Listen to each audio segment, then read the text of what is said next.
I don't know what you're asking me. The most feared man in Seoul's underworld didn't beg. He commanded. He took. He destroyed anyone who challenged him.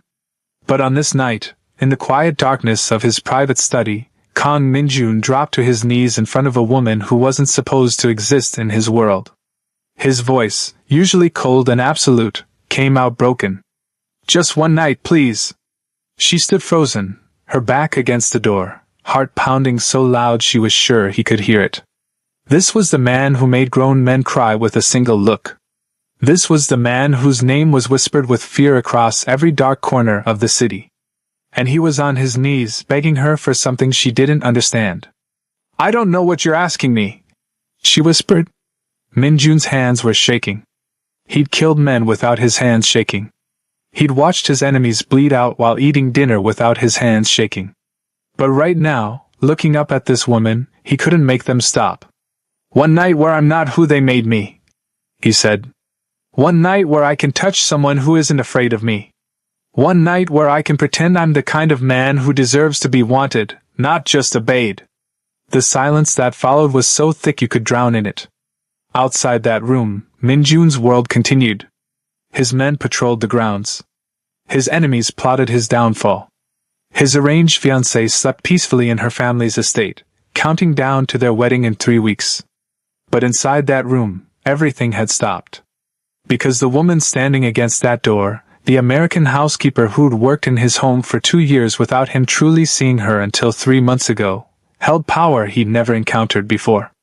The power to say no to a man who'd never heard that word in his life. Her name was Alexis Monroe. And what she decided in the next breath would set off a chain of events that would nearly destroy them both. But to understand how they got to this moment, to understand why a man like Min-jun would surrender his pride, you need to understand the world he came from. A world where emotion was currency you couldn't afford to spend. Before we go deeper, let us know in the comments where you're watching from. We'd love to hear from you. And if you're new here, subscribe to Lover's Corner Diary so you never miss our upcoming videos. Comment watching if you're ready for a story about the most dangerous kind of love, the kind that makes powerful men weak. Kang Min-jun inherited his empire at 26 when his father was murdered by a rival family. That was 6 years ago, and in those 6 years, Min-jun transformed from a reluctant heir into something his father never was, absolutely terrifying. His father had ruled through alliances and careful negotiation. Min-jun ruled through fear so pure it was almost religious. He owned half of Gangnam's nightlife, controlled the protection rackets in 3 districts, and ran gambling operations that generated millions monthly. But money wasn't what made him feared. What made him feared was the story everyone knew and no one dared speak about. 2 years ago, a lieutenant in his organization tried to overthrow him. The man had support from half of Min-jun's crew, had backing from a Chinese triad, had planned everything perfectly. But Min-jun discovered the plot 3 days before it was supposed to happen. He didn't hide. He didn't run. He didn't even increase security. Instead, he invited the lieutenant to dinner. Just the 2 of them, at a restaurant Min-jun owned, eating galbi and drinking soju like old friends. They talked about family, about loyalty, about the weight of responsibility. And then, between the main course and dessert, Min-jun pulled out a gun and shot the lieutenant in the head at point-blank range. But that wasn't the part that made the story legendary. The part that made the story legendary was what Min-jun did next. He finished his dinner. He ate dessert, while the lieutenant's body bled out across the table. He paid the bill, tipped the staff generously, and then calmly called his cleanup crew. When his men arrived, he gave them a list. 17 names. Every person who'd supported the coup. "I want them gone by sunrise," Min-jun said. "Not killed. Gone. I want them to wake up and realize their entire lives have been erased. Bank accounts empty. Families relocated to cities they've never heard of. Every piece of evidence they ever existed, destroyed." His men thought he'd lost his mind. Killing the traitors would have been simpler, cleaner. But Min-jun understood something his father never had. Death was temporary fear. But erasing someone's existence? That was eternal terror. By sunrise, 17 families woke up to discover they had nothing. No money, no homes, no identity. And the message to everyone in Minjun's organization was crystal clear. Betrayal doesn't get you killed. It gets you deleted. After that night, no one challenged Minjun. No one even looked at him wrong. When he walked into a room, grown men who'd spent decades in organized crime would literally tremble. Some would start sweating. One man famously pissed himself just from Minjun making eye contact across a crowded restaurant. This was the world Minjun controlled. A world where fear was oxygen, and he decided who got to breathe. But fear was exhausting. Fear required constant performance, constant vigilance, constant reminders that he was something other than human. And somewhere in those 6 years of being untouchable, Minjun forgot what it felt like to be touched. Not sexually, though his bed was never empty if he wanted company. But touched in the way that mattered, in the way that recognized he was more than the monster everyone saw. He'd been engaged 3 times. The first engagement ended when the woman tried to poison him for the insurance money. The second ended when he discovered she was a spy for a rival family. The third ended when the woman fell in love with one of his lieutenants, and they ran away together. Minjun had them both killed, not out of jealousy but out of principle. His current engagement was different. Park Ji-woo came from a family as powerful as his own. Their marriage had been arranged since childhood, a strategic alliance that would unite 2 of Seoul's most dangerous crime families. Ji-woo was beautiful, intelligent, and completely emotionless. She looked at Minjun the same way she'd look at a business contract, something to be analyzed for maximum benefit. They'd been engaged for 2 years. The wedding was in 3 weeks. And Minjun felt absolutely nothing when he looked at her. Which was fine. Feelings were dangerous in his world. Feelings got you killed. But then he made a mistake. He noticed his housekeeper. Alexis Monroe had been invisible for 2 years. That was the job. Wealthy Korean families hired foreign domestic workers specifically because they could be invisible, present but not seen, functional but not human. She'd come to Seoul running from Chicago, from an ex-boyfriend whose love had left bruises on her ribs and terror in her chest, from debt collectors who'd started making threats, from a mother who kept asking why Alexis couldn't just be normal and settle down. The agency placed her with the Kong family, and Alexis learned quickly, don't make eye contact. Don't speak unless spoken to. Don't exist louder than a whisper. For 2 years, she perfected invisibility. She cleaned rooms Minjun had just left, still warm with his presence. She prepared meals he ate without noticing who'd cooked them. She washed clothes that smelled like his cologne and felt the expensive fabric between her fingers and imagined what it would be like to live in a world where you could afford to be careless with $1,000 shirts. She never thought he'd notice her. Why would he? She was help. Furniture with a pulse. But 3 months ago, something shifted. It started small. Minjun walked past her in the hallway, and instead of looking through her like he always did, he paused. Just for a second. His eyes met hers, and Alexis saw something flicker across his face. Confusion, maybe? Like he was surprised to discover she had eyes that could look back. "What's your name?" he asked in English. Alexis's heart stopped. Staff and family didn't interact. This was breaking protocol. "Alexis, sir," she managed. "How long have you worked here?" 2 years, sir." Minjun stared at her for a long moment, like he was trying to reconcile the fact that someone had been in his house for 2 years and he never truly seen them. Then he nodded once and continued walking. But something had changed. After that, Alexis started noticing him noticing her. Not obviously. Minjun was too controlled for obvious. But she'd feel his eyes on her when she served dinner. She'd catch him watching her clean, like he was trying to figure out a puzzle. Once, she was dusting the library and didn't realize he was there, sitting in the leather chair by the window, completely still. When she finally noticed him and gasped, startled, he didn't apologize or leave. He just said, "Continue." So she did, dusting around him, hyper-aware of his presence, of the way he watched her move, of the silence that felt heavier than conversation. When she finished, she bowed slightly and turned to leave. "You're not afraid of me," Minjun said. It wasn't a question, but Alexis heard the confusion in it. She turned back. Should I be, sir? Everyone else is. Alexis considered this. I'm sure you've given them reason to be. But you've never given me one. Minjun's expression shifted, something almost like surprise. You don't know what I've done. I know what people say you've done, Alexis replied carefully. But I only judge people by how they treat me. You've been a fair employer. Distant but fair. Distant, Minjun repeated, tasting the word. Is that what you think I am? I think you're alone, Alexis said, and the words came out before she could stop them. I think you're surrounded by people who fear you and no one who sees you. The silence that followed was dangerous. Alexis had just crossed the line so far over the boundary that she couldn't even see the boundary anymore. She waited for him to explode, to fire her, to do something that reminded her why everyone was afraid.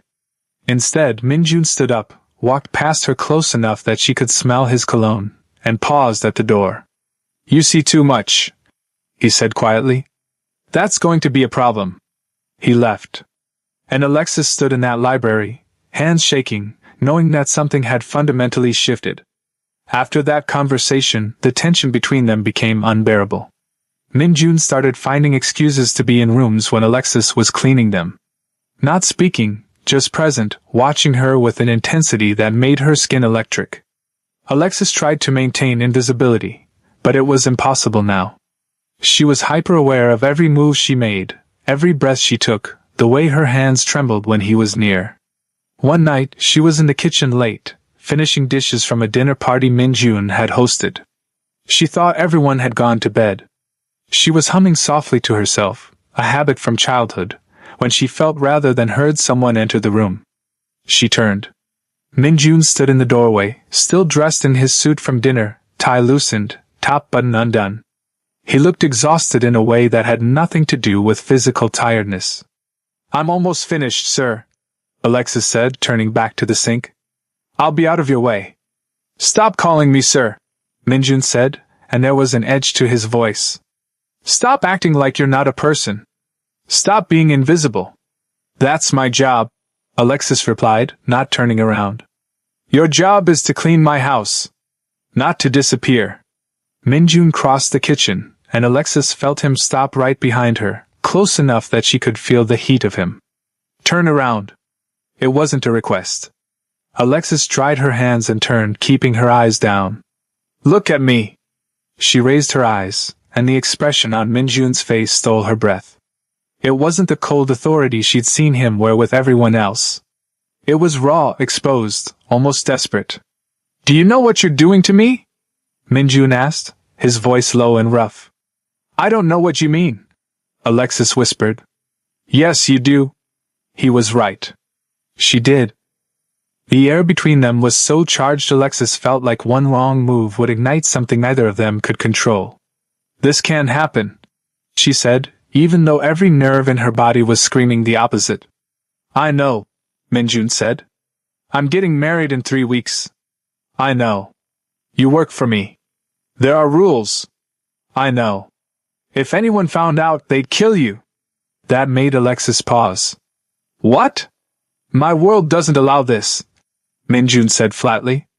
A mafia boss doesn't fall for his housekeeper. That's weakness. Weakness gets exploited. If my enemies knew I cared about you, they'd use you to destroy me. If my family knew, they'd remove you to protect the family honor. Either way, you'd end up dead. The bluntness of it should have terrified her. Instead, it clarified everything. Then we don't let anyone know, Alexis heard herself say. Minjun's eyes darkened. What are you suggesting? I'm not suggesting anything, Alexis said quickly. I'm just saying, if something were to happen, theoretically it would have to stay between us. Theoretically. The corner of Minjun's mouth twitched, almost a smile. Theoretically. They stood there, the kitchen counter between them, the entire weight of his world pressing down on this moment. I should go, Alexis said. Yes, Minjun agreed. But neither of them moved. If you're still watching, comment watching and tell me, should she have walked away right then? Because what happens next makes walking away impossible. For 2 weeks, they circled each other like planets caught in gravitational pull, unable to collide but unable to break apart. Minjun's control was legendary, forged over years of ruling through discipline and fear. But Alexis was unraveling him thread by thread without even trying. It started with small things. He'd find excuses to walk through rooms where she was working. She'd feel his eyes on her, and her skin would flush hot. He'd brush past her in hallways that were wide enough for 3 people. The brief contact would leave both of them breathless. Once, Alexis was reaching for something on a high shelf in the library, standing on her toes, stretching up. She didn't hear Minjun enter. Suddenly, his hand was there, easily reaching what she couldn't, his body pressing close behind hers, his breath warm against her neck. He handed her the book she'd been reaching for, but neither of them moved. "Thank you," Alexis whispered, her voice shaking. Minjun's other hand settled on her waist, just for a second, his fingers pressing into her hip through the fabric of her uniform. "You're welcome." Then he was gone, leaving Alexis trembling against the bookshelf, the book clutched to her chest, her heart pounding so hard she thought it might break through her ribs. The tension was becoming dangerous. Minjun found himself thinking about her constantly, distracted in meetings, irritated with everyone around him because none of them were her. This wasn't how his mind was supposed to work. He trained himself for years to compartmentalize, to separate emotion from action, to never let desire interfere with control. But Alexis bypassed every defense he built. He'd be in the middle of negotiating a territory dispute, men's lives hanging in the balance, and he'd catch himself wondering what she was doing. If she was thinking about him. If she felt this same electric pull that was slowly driving him insane. His lieutenant, Kim Taehyun, noticed the change. "Boss, are you listening?" Taehyun asked one afternoon during a strategy meeting. Minjun realized he'd been staring at nothing for 5 minutes while his men waited for decisions. "Continue," Minjun said coldly, forcing his attention back. But after the meeting, Taehyun pulled him aside. "What's wrong with you? You've been different for weeks." "Nothing's wrong," Minjun said, his voice sharp with warning. Taehyun had been with him for 10 years, was one of the few people who'd earned the right to push back slightly. "Is it the wedding? If you don't want to marry Park Ji-woo, the wedding is necessary for the alliance." Minjun cut him off. "This isn't about that." "Then what is it about?" "Nothing," Minjun repeated, and the edge in his voice made Taehyun drop it. But Minjun knew it was a lie. It was about everything. Late one night, unable to sleep, Minjun went to the kitchen for water. Alexis was there again, sitting at the small staff table in the corner, eating a simple meal of rice and kimchi. She looked up when he entered, startled. "I'm sorry, I thought everyone was asleep." "I'll eat in my room, stay," Minjun said. He got his water and stood across from her, the kitchen island between them like a barrier protecting them both. "You eat alone often?" "Staff aren't supposed to eat with family," Alexis said. "That's not what I asked?" Alexis met his eyes. "Yes. I eat alone often. It's what I'm used to." "In America too?" "Everywhere," Alexis said quietly. "I've been alone most of my life." "You learn to prefer it." "I don't believe that," Minjun said. "No one prefers loneliness. They just get used to it because it's safer than the alternative." "And what's the alternative?" Alexis asked. "Being hurt by people you let close," Minjun said. "Yeah," Alexis agreed softly. "That's exactly it." They looked at each other across that kitchen, two people who'd learned to survive by not needing anyone, recognizing something mirror-like in each other's carefully constructed isolation. "Why did you really come to Korea?" Minjun asked. Alexis hesitated, then decided honesty was the only currency that mattered here. "I had a boyfriend in Chicago. He said he loved me. For a year, I believed him. Then the love turned into control. Control turned into violence. I tried to leave 3 times. Each time, he found me and it got worse. The 4th time, I didn't just leave the relationship. I left the country." Minjun's hands tightened on his water glass. "Where is he now?" "Chicago, I assume." "Why?" "Because I want to know where to send people," Minjun said, his voice dropping into that cold, dangerous register Alexis had heard him use with his men. No one touches what's mine. The words hung in the air. What's mine? I'm not yours, Alexis said carefully. No, Minjun agreed. But you could be. If you wanted. I work for you. That could change. You're getting married in 2 weeks. That can't change, Minjun admitted. The alliance is too important. My family, her family, they've been planning this for years. If I back out now, it starts a war. Then what are you offering me? Alexis asked, and there was no accusation in it, just genuine curiosity. To be your secret? Your kept woman? Something you hide from your wife and your world? Minjun's jaw tightened. Put like that, it sounded exactly as ugly as it was. I'm offering you the only thing I have to give. Pieces of myself that no one else gets. Moments when I don't have to pretend. A place where I can be honest. That's not enough, Alexis said. I know, Minjun replied. But it's all I have. They stared at each other, the truth of an impossible situation settling between them. I should go, Alexis said, standing up. Minjun moved before his brain could stop him. He crossed the kitchen and caught her wrist gently, stopping her. The contact was electric. They both felt it, that jolt of connection that was more than physical, something that bypassed skin and went straight to whatever part of humans recognized their matching pieces. Don't, Minjun said, and his voice broke on the word. Don't go. Not yet. If I stay, Alexis started. I know, Minjun interrupted. If you stay, everything changes. If you stay, we cross a line we can't uncross. If you stay, I won't be able to pretend anymore that I don't want you more than I've ever wanted anything in my entire life. His hand was still on her wrist, his thumb pressing against her pulse point, feeling how fast her heart was beating. I'm dangerous for you, he continued. My world will destroy you if it finds out. But I'm standing here begging you to stay anyway because I'm selfish and I'm desperate, and I don't know how to stop wanting you. Alexis should have left. Every survival instinct she'd honed over 26 years of life screamed at her to leave. But instead she turned her hand in his grip, lacing their fingers together. One night, she whispered. Just one night where we stop fighting this. Then we go back to reality. One night, Minjun agreed, knowing it was a lie. Knowing that one night wouldn't be enough. Knowing that he was about to burn down everything he built for a woman he'd barely known 3 months. But in that moment he didn't care. If you're still watching, comment still watching and tell me, was this the moment everything became inevitable? Or should they have walked away? Because what happens in the next 7 days will prove that some lines, once crossed, can't be uncrossed.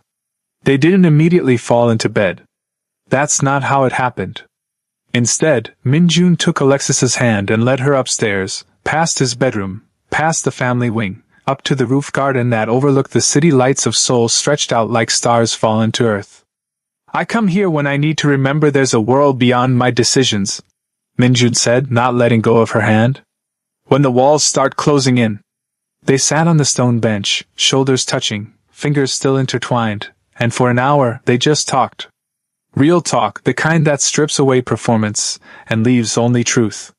Minjun told her about being 10 years old and watching his father shoot a man at dinner. About learning that love was weakness and power was survival.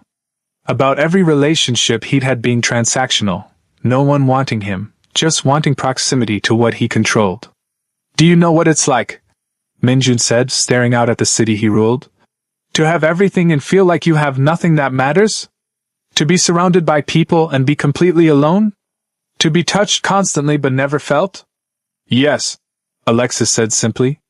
I know exactly what that's like. Minjun turned to look at her, really look at her, and in her eyes, he saw his own isolation reflected back.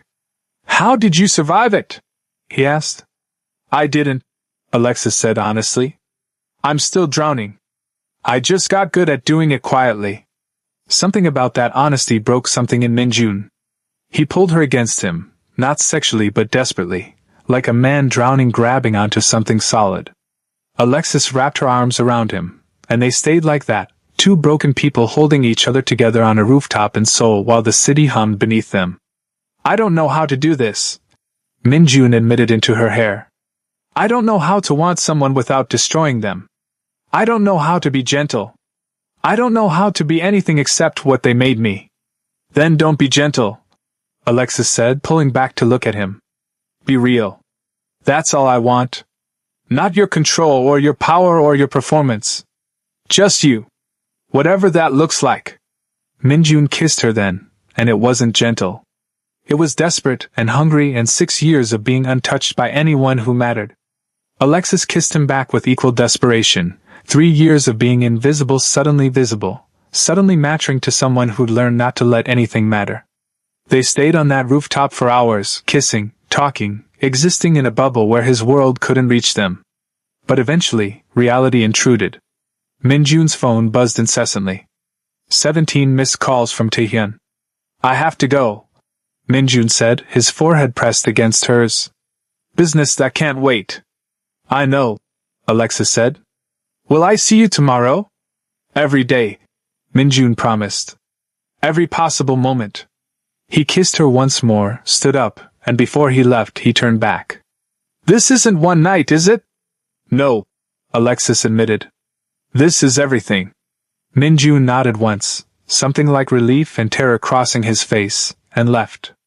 But he was wrong about having every day. He had 7. 7 stolen days before his world caught fire, and everything they'd built in secret came crashing down in the most violent way possible. Over the next week, they found moments. Brief, stolen, perfect moments. Minjun would pull her into empty rooms and kiss her like she was oxygen. They'd meet on the roof at 3 in the morning and talk until sunrise forced them apart. Once, after a particularly stressful meeting with rival families, Minjun came home covered in someone else's blood and found Alexis in the hallway. Without a word, she led him to his room, drew him a bath, and sat beside the tub while he washed away violence, and told her about the man he'd had to kill that night. Does it bother you? Minjun asked. That I've killed people? Does it bother you that I understand why you had to? Alexis countered. Minjun looked at her, at this woman who should have run screaming from what he was but instead sat calmly beside his bathtub, and he felt something crack open in his chest that he'd kept sealed for 32 years. I think I'm falling in love with you, he said, the words torn from somewhere deep. I think I already fell, Alexis replied. That night, they finally crossed the last line. Minjun carried her to his bed, and for the first time in his life, he made love to someone instead of just having sex. Slow, deliberate, worshipful, like he was learning a language he'd never been taught. Afterward, Alexis lay with her head on his chest, tracing the scars that covered his torso, each one a story of survival.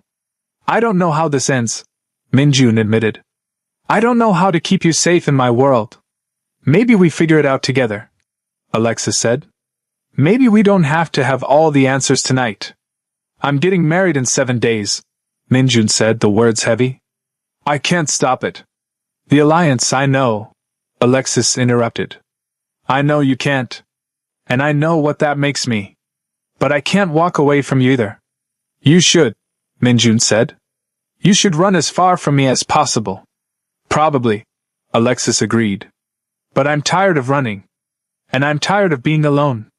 So if this is all we get, stolen moments and secret midnights and pretending during the day that we're nothing to each other, I'll take it.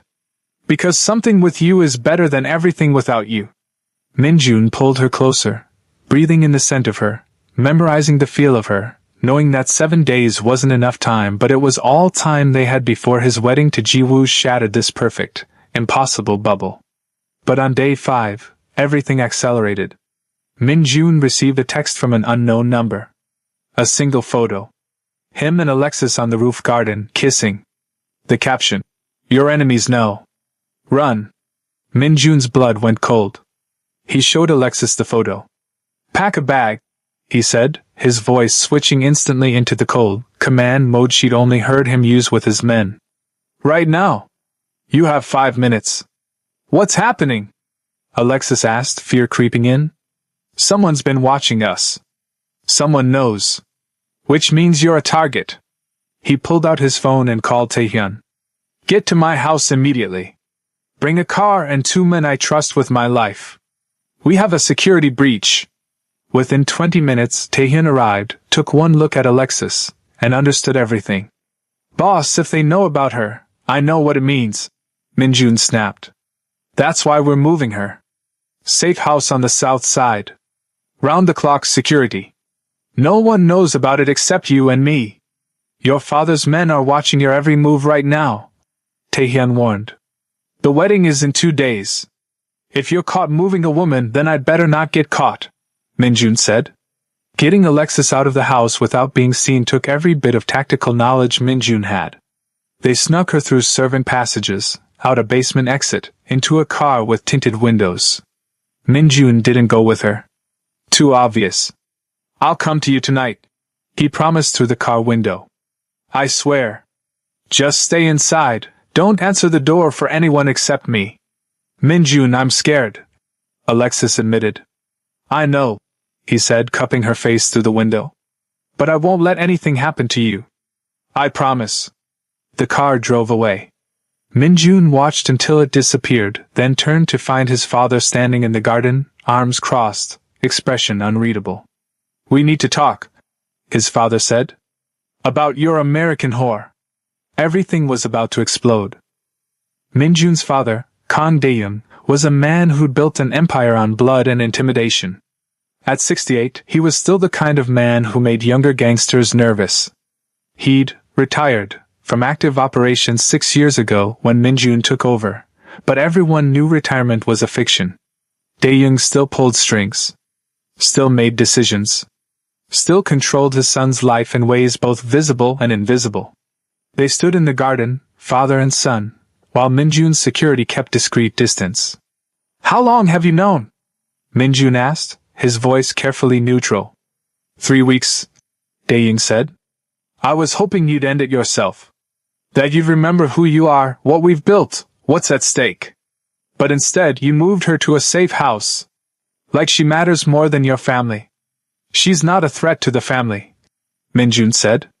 She's help. She doesn't even know what we do. Dae-young laughed, cold and sharp. Don't insult my intelligence. She knows exactly what you are. And you've fallen for her anyway, which makes you weak. And weakness gets exploited. I've never been weak, Minjun said, his voice hardening. I've run this organization better than you ever did. Profits are up 40%. Territory has expanded. We have alliances you never dreamed of. Don't lecture me about strength. All of that means nothing if you can't control your own desires.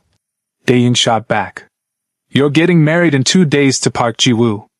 That marriage secures an alliance that will make us untouchable. But if Ji-woo's family discovers you have a mistress, a foreign mistress at that, they'll call off the wedding and declare war. Is your housekeeper worth that? Minjun wanted to scream yes. Wanted to tell his father that Alexis was worth more than all of it, worth the empire, worth the alliances, worth everything his family had built on other people's fear. But he also knew his father was right. If the Parks found out, the consequences would be catastrophic. I'll end it, Minjun said, the words tasting like poison. After the wedding. I'll end it quietly. You'll end it now, Dae-young said. Tonight. And not quietly. I want her gone from Korea. On a plane by morning. Back to America where she belongs. She has nothing to go back to, Minjun said. That's not my problem, Dae-young replied. That's yours for being stupid enough to get attached. You have until midnight. After that I handle it my way. And you won't like my methods. Dae-young walked away, leaving Minjun standing in the garden, rage and helplessness warring in his chest. He pulled out his phone and called the safe house. Alexis answered on the first ring. Are you okay? She asked immediately. No, Minjun said honestly. They know.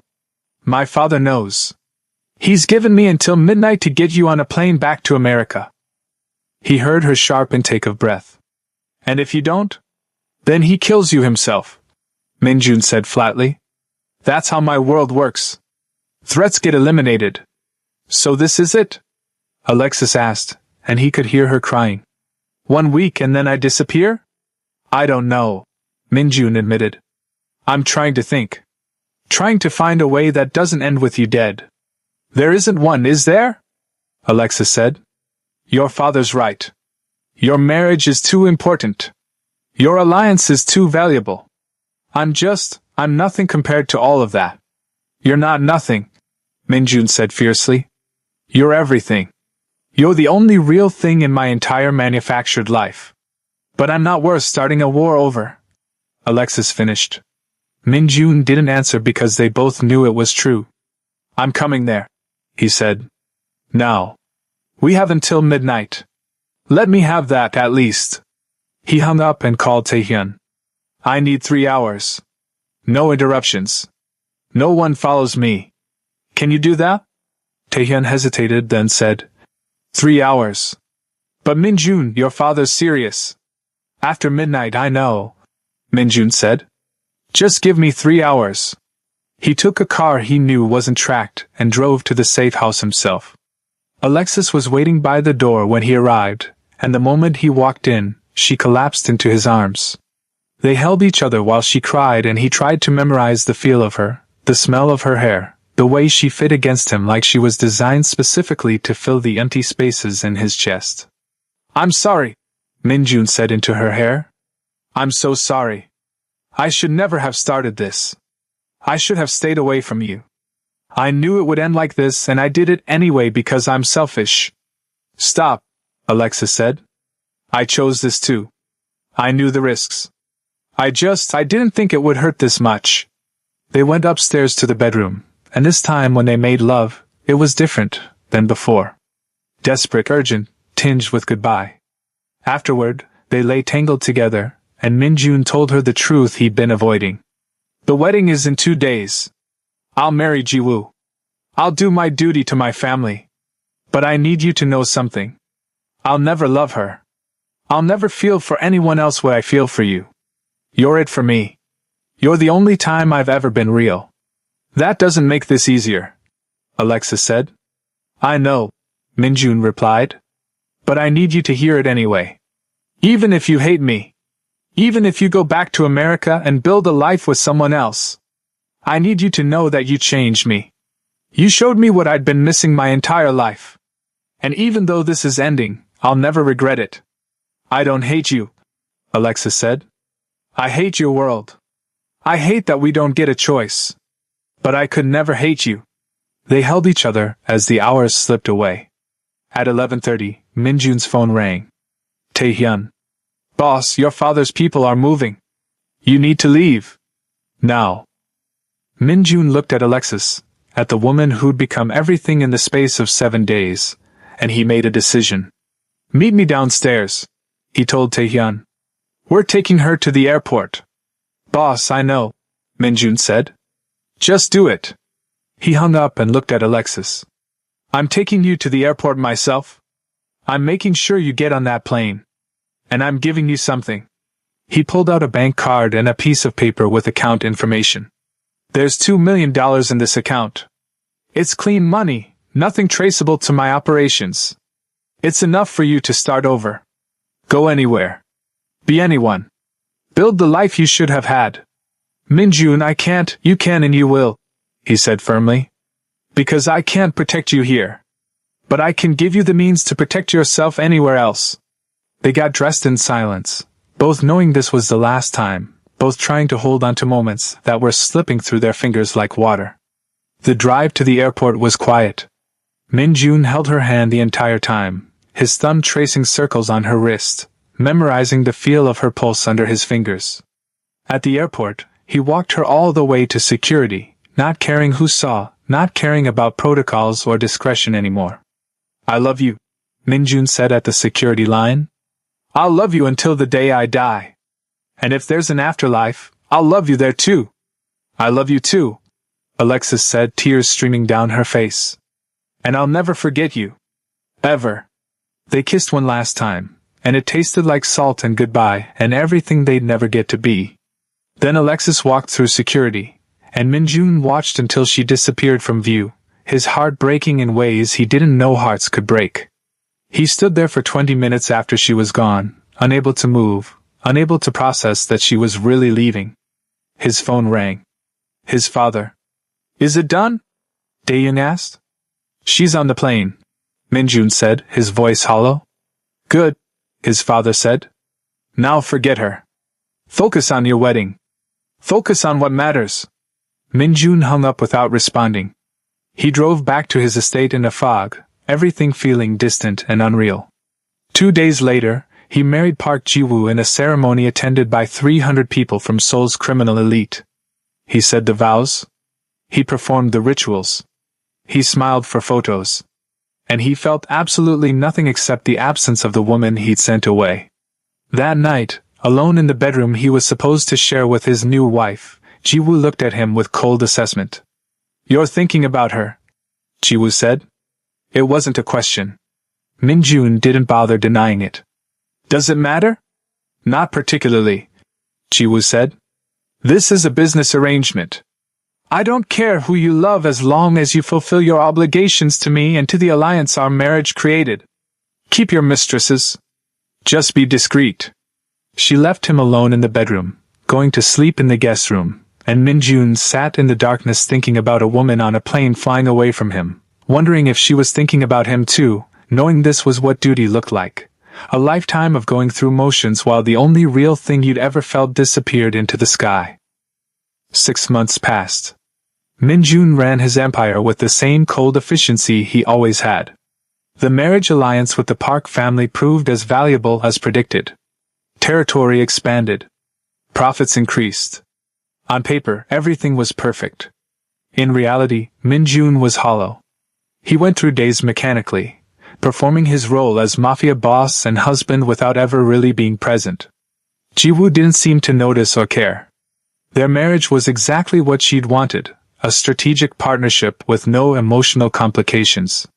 They lived in the same house but separate lives. They attended events together, presented a united front to their respective families, and never spoke about anything real. Minjun thought about Alexis constantly.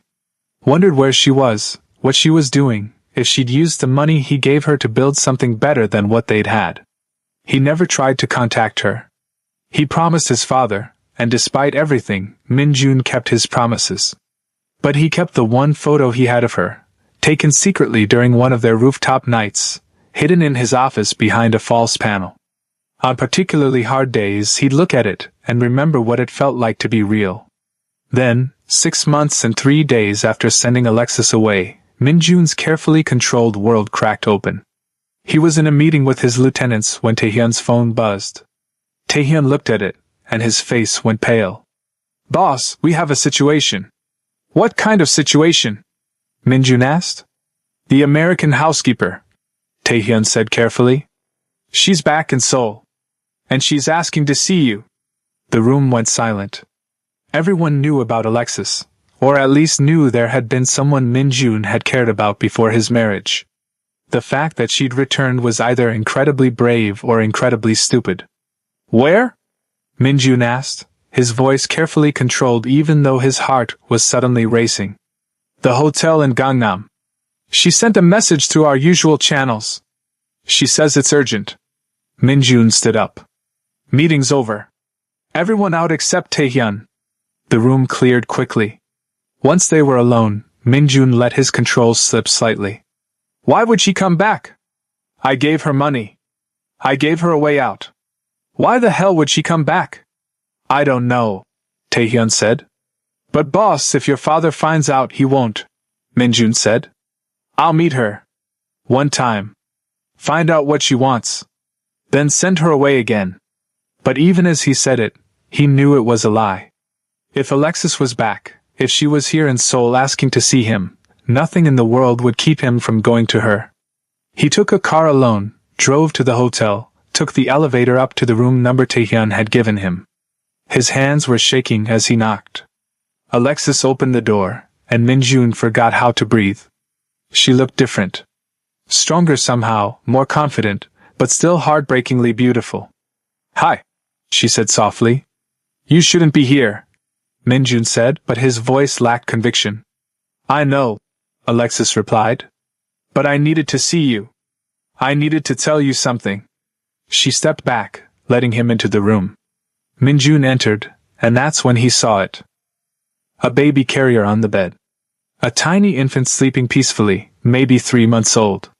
Minjun's brain stopped working. "This is Lily," Alexis said quietly. "Your daughter. I found out I was pregnant 2 weeks after I left Seoul. I tried to contact you, but your father's people intercepted every attempt. So I had her alone in America. But Minjun, I can't keep running. And she deserves to know her father. Even if it's complicated. Even if it's impossible." Minjun walked to the carrier on shaking legs, looked down at the sleeping baby, and saw his own features reflected in miniature. His eyes, his nose, the shape of her face. His daughter. He had a daughter. "Why didn't you tell me sooner?" he asked, his voice breaking. "I tried," Alexis said. "I tried for months. But your father has people everywhere. Every message was intercepted. Every phone call blocked. I realized if I wanted you to know, I had to come here myself. So I saved money, got a visa, and came back. My father will kill you if he finds out," Minjun said. "He'll kill our daughter." "I know," Alexis said. "That's why I'm not asking to stay. I'm just asking for you to acknowledge her. To know she exists. To maybe, someday, when it's safe, be part of her life. Even if I can't be part of yours." Minjun picked up his daughter carefully, held her for the first time, and felt something fundamental shift in his chest. This tiny person was his. She existed because of 7 stolen days with the only woman he'd ever loved. And she was beautiful and perfect and in immediate danger just by existing. "I can protect you," Minjun said suddenly. "Both of you. I have resources, safe houses my father doesn't know about." "I can, no," Alexis interrupted gently. "That's not what I came for. I came so you'd know. So she'd know someday that her father didn't abandon her. That he would have been there if he could. I will be there," Minjun said fiercely. "Somehow. I'll figure it out." "Minjun, you're married," Alexis said. "You have obligations. I'm not asking you to destroy your life. My life was already destroyed the moment I let you leave," Minjun said. He looked at his daughter, at the woman he loved, and made a decision that would change everything. "I'm leaving," he said. "The organization, the marriage, all of it. I'm walking away." "You can't," Alexis said. "They'll kill you." "Maybe," Minjun agreed. "Or maybe they'll be so shocked that I'm actually doing it, they won't know how to respond until it's too late. Either way, I'm done living a life where the only real things I have are things I have to hide." He called Taehyun. "I need you to do something for me. Something that's going to seem insane." "What is it?" "I'm leaving the organization. Tonight. And I need your help getting 2 people out of the country safely." Long silence. Then, "Boss, you're asking me to commit suicide by proxy." "I'm asking you to be my friend," Minjun said. "One last time. After this, you never hear from me again. You tell my father I ran. You tell him you tried to stop me. You take my position. You run the organization the way you've always wanted to. But first, you help me disappear." Another long silence. Then Taehyun said something that made Minjun's eyes burn with unexpected tears. "Where do you need to go?" 6 hours later, Minjun, Alexis, and baby Lily were on a private plane heading to New Zealand, far enough from his father's reach that they'd have time to truly disappear before anyone could stop them. Minjun had liquidated personal accounts his father didn't know existed, pulled strings with international contacts, and burned every bridge back to his old life in a single night. He sat on the plane holding his daughter while Alexis slept against his shoulder, and for the first time in his entire life, Minjun felt free. "Just one night," he whispered to the sleeping baby. "That's what your mother agreed to. Just one night. But some nights change everything. Some nights are worth burning down empires for." The plane flew through darkness toward sunrise, carrying 3 people who'd chosen each other over everything else, who decided love was worth more than power, who learned that sometimes the bravest thing you can do is walk away from everything you've ever known to chase the one thing that makes you feel real. Behind them, in Seoul, the Khan family erupted into chaos, searching for their heir who'd vanished without warning. Ahead of them lay uncertainty, danger, and the constant threat of being found. But between them sat a sleeping baby girl who never asked to be born into this world but whose existence had given her parents the courage to choose love over duty. And really, wasn't that what every great love story required? Not perfection, but choice. Not ease, but effort. Not one perfect night, but the willingness to fight for all the nights that came after. If you made it to the end, drop a comment and let us know what you would have done. Would you have stayed for duty or left for love? Would you have risked everything for one person or protected the empire you'd built? This story doesn't have an easy answer, and that's what makes it real. Love and loyalty, duty and desire, these things don't always align. Sometimes you have to choose. And sometimes the choice costs you everything. But maybe, just maybe, what you gain is worth what you lose. Thank you for watching Lover's Corner Diary. If stories like this stay with you long after they end, hit that subscribe button. We tell stories about love that's complicated, messy, dangerous, and absolutely worth it. Drop a like if this one touched you, and share it with someone who believes in fighting for what matters, even when the world says you shouldn't.